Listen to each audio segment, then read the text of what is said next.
Hello, Prepaid Legal family. Today I'd like to talk about some people that are sometimes strategically placed in your life called dream stealers. Now, they may be cleverly disguised as some of your best friends, your family, and or your acquaintances. And I don't believe that they don't want you to succeed. I believe that sometimes people think you cannot succeed based on their own lack of success or experience in this industry. So they say things like, well, I didn't succeed, so you can't succeed. And it may not be the same company, may not be the same environment, may not be the same experience as what you're going to have. So people say things like, well, I tried the gym, but it didn't work for me. No, you bought the membership, but you never worked out. So you can't say the gym doesn't work. Some folks never actually engage in the thing that they say they're going to commit to. So they've never even gone to a training. They don't even know the #1 money earner, which shows that they've never really embraced the system that they say they want to succeed in. Or they don't have experience as an entrepreneur or a business owner, no experience in our industry. So they don't understand short-term pain for long-term gain. They don't understand in the beginning you're going to do some things you don't get paid for, so in the end you get paid for things you no longer do.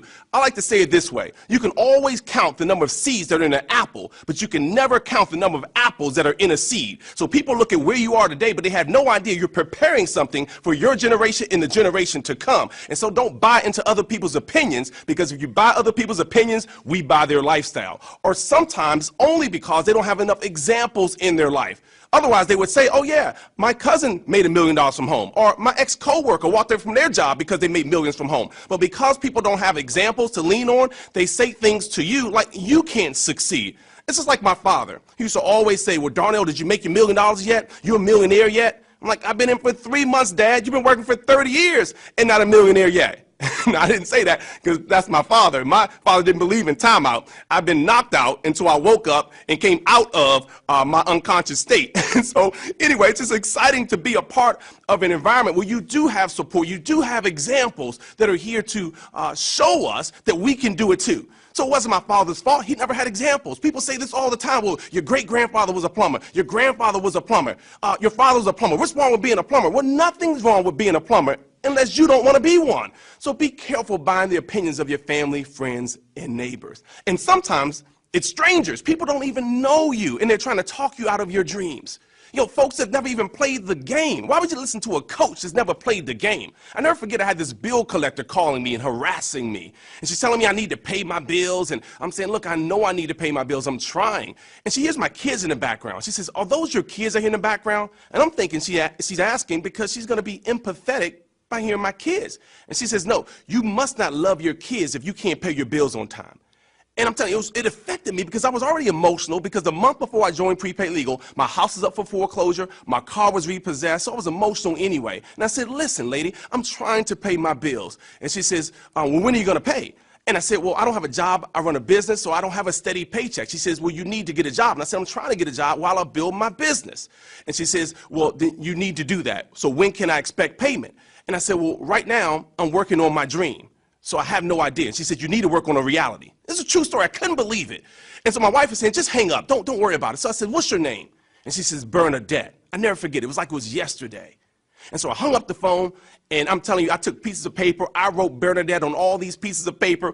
I wrote it on my sun visor in my car. So when I used to listen to the radio, I would turn the radio off and make calls because I had to prove Bernadette wrong. I would put it in my mirror where I brushed my teeth because in the morning I had to think about what I was going to do that day with my business because I had to prove Bernadette wrong. I put it on my refrigerator. It was all over the place. My wife said, if you don't get that woman's name from around this house, but it drove me to do the things that I otherwise wouldn't have done. I had it where my office phone was because I was afraid to make phone calls. But the fear of Bernadette being right outweighed the fear of me making calls. So I continue to work hard. And never forget, I said, I told my wife, I said, my goal is to make $10,000 a month with Prepaid Legal. When I do that, we're calling Bernadette back. And I worked hard. And we got to $10,000 a month. Man, it was a family affair. We ripped the names down, and we got to the phone, and I called Bernadette. The whole family's there. We're excited about it. And I called the number. And this gentleman says, such and such company, can I help you? And I said, yes. Is Bernadette there, please? And he says, Bernadette no longer works here. I said, no, right? I couldn't believe it. But the point was, at that point I had grown. I wasn't even calling Bernadette to be rude or mean. I was calling Bernadette to say, thank you, Bernadette, for allowing me to become somebody otherwise I wouldn't have become, to stretch me, to do things I otherwise wouldn't have done. And it was all because someone's placed in my life strategically to force me to do some things. And that's what happens to you as well. Listen, I don't even know if Bernadette was a real person, because I look at her name today, it was Bernadette. So maybe she was put in my life so I could burn my debts. And so all I'm saying is use the dream stealers to fuel you, not to stop you, to make you go further. And there'll be people beside you when you start your journey that won't be there long term. This is why they say it's lonely on the road to success. Not because other people aren't on that road, but sometimes not the same people that started that path or that journey or that road with you. And so sometimes you look to your left or you look to your right, and it's not the same people that started with you, but you ought to keep going. Don't be rigid where you have to hold on to the same people. Be willing to let some people go. It's the only way you can walk into where you need to go. And so I tell you that some people that help you to get to one level won't be the same people to help you get to your next level. So stay strong, stay focused, even when the dream stealers come and cloud your vision. Use your faith for your family, for your finances, and for your future. And I look forward to seeing you all over the top.